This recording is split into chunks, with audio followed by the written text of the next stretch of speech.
There's no feeling more intense than starting over. If you deleted your homework the day before it was due, as I have, or if you left your wallet at home and you have to go back after spending an hour in the commute. If you won some money at the casino and then put all your winnings on red but it came up black. If you got your best shirt dry cleaned before a wedding and then immediately dropped food on it. If you won an argument with a friend and then later discovered that they just returned to their original view. Starting over is harder than starting up. If you're not ready for that, like if you've already had a bad day, then what you're about to go through might be too much. Feel free to go away and come back. I'll be here. Alright, thanks for coming with me on this trip. I'll understand if you have to take a break at any point. Just find a safe place to stop and quit the game. Don't worry, I'll save your progress, always, even your mistakes. This game is a homage to a free game that came out in 2002, titled Sexy Hiking. The author of that game was Jazor, a mysterious Czech designer who was known at the time as the father of B games. And B games are rough assemblages of found objects. Designers slap them together very quickly and freely, and they're often too rough and unfriendly to gain much of a following. They're built more for the joy of building them than as polished products. In a certain way, Sexy Hiking is the perfect embodiment of a B game. It's built almost entirely out of found and recycled parts, and it's one of the most unusual and unfriendly games of its time. In it, your task is simply to drag yourself up a mountain with a hammer. And that act of climbing, in the digital world or in real life, has certain essential properties that give the game its flavor. No amount of forward progress is guaranteed. Some cliffs are too sheer or too slippery. And the player is constantly, unremittingly in danger of falling and losing everything.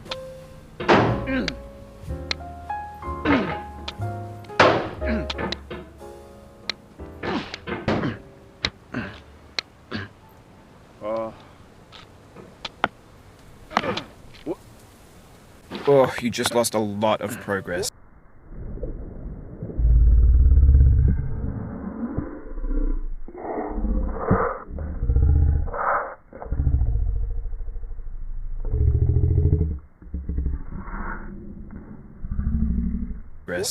That's a deep frustration, a real punch in the gut.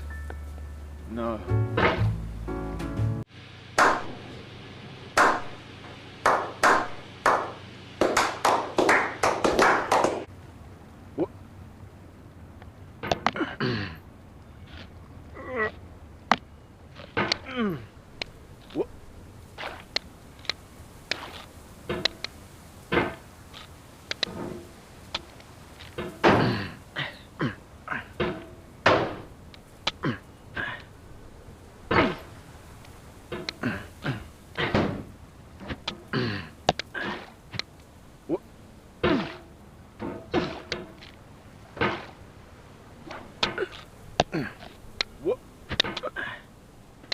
Anyway, when you start Sexy Hiking, you're standing next to this dead tree that blocks the way to the entire rest of the game.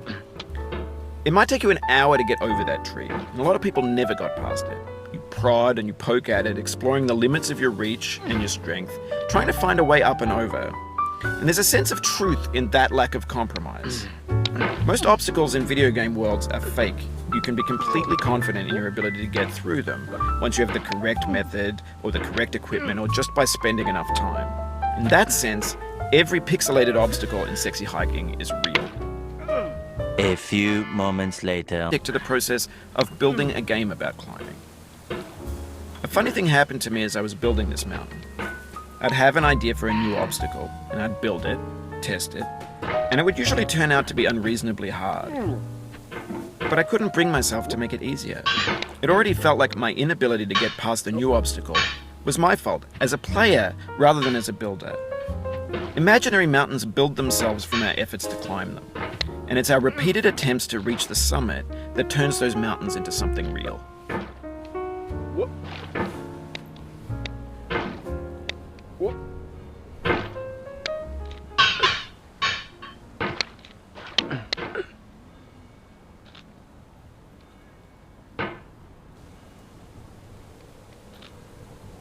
When you're building a video game world, you're building with ideas. And that can be like working with quickset cement. You mold your ideas into a certain shape that can be played with, and in the process of playing with them, they begin to harden and set until they're immutable, like rock.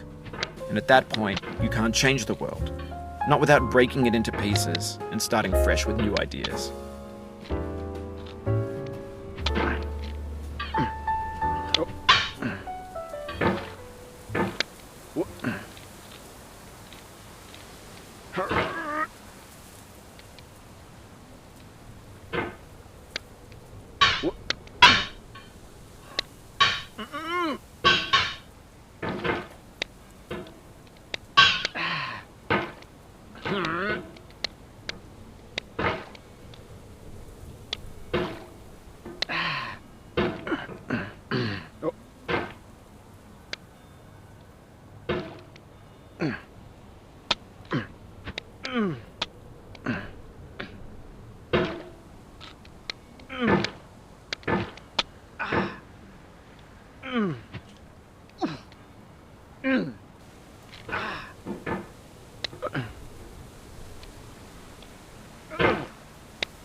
Oof, sorry about that.